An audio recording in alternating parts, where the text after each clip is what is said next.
Right. And so it just felt like the natural next step to say, hey, Kendall, this is yours now.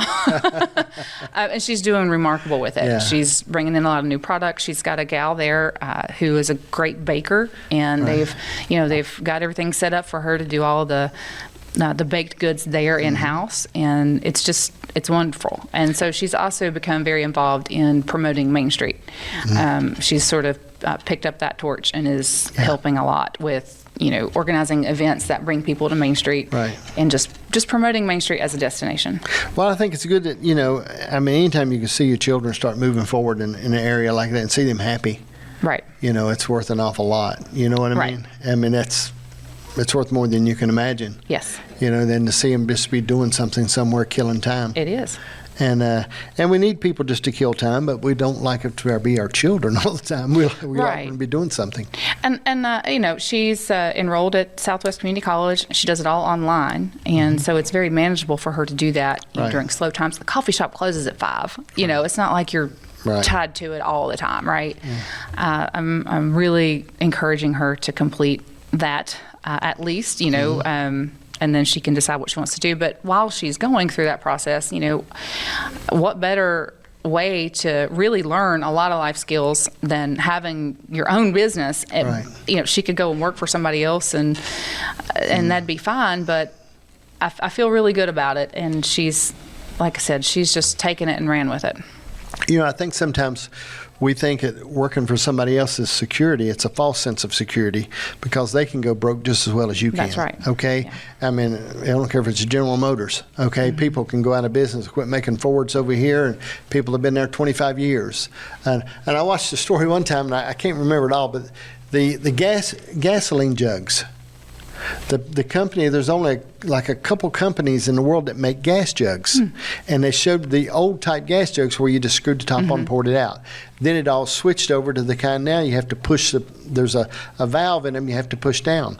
And this company had, for over 30 years, had employed all these people, but they went out of business because it changed the way the gas jugs had to be made. Oh, wow. And they showed how these people had been there for 20 and 30 years working for this company. Right. And then all of a sudden the guy said, we can't afford it. Between the lawsuits, he said, where we've been sued over people pouring gas on something and setting it on fire. Oh, right. Okay. He said, and the rekeying of what they want us, how they want us to do them now, we can't stay in business. And it's fascinating. Right. No, that's always a risk. Yeah. I mean, to be an entrepreneur, it's a risky thing. For me, it beats the alternative. I don't want to depend on anybody else. I don't want to work to build somebody else's dream. I will help support others' dreams, but in a lot of environments, or workplace environments, are very toxic. Yeah.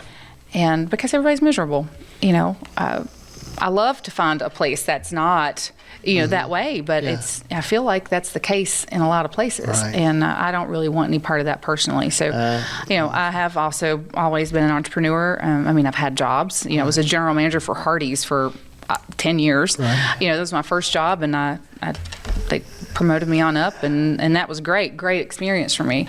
But for the most part, I've had a variety of businesses. I've had a clothing store. I think my first business was a consignment store in Charlottesville called 29 Consign, because it was right on Route 29. And when we moved back to Tazewell, I sold that business. It's actually still open today.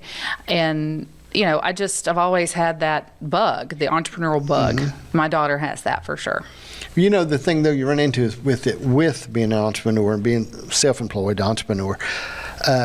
The thing that fascinated, I've been through hard times at times too. I've had things come and go, and I had 8 restaurants at one time. I've had a lot of stuff go on, but when my daughter married her husband now, he's got a real good job, coal mines, real good job, long wall. He's good. But anyway, she was fascinated when he got paid, and she said, "You mean you get this every 2 weeks?" Okay, because it was feast or famine. Yes, being an entrepreneur sometimes. We built those restaurants that we built. I never borrowed any money. I built them all out of my pocket, and that was a big thing, because if we go into doing something new, there was no money. You know what I mean? And I was the last one to get paid.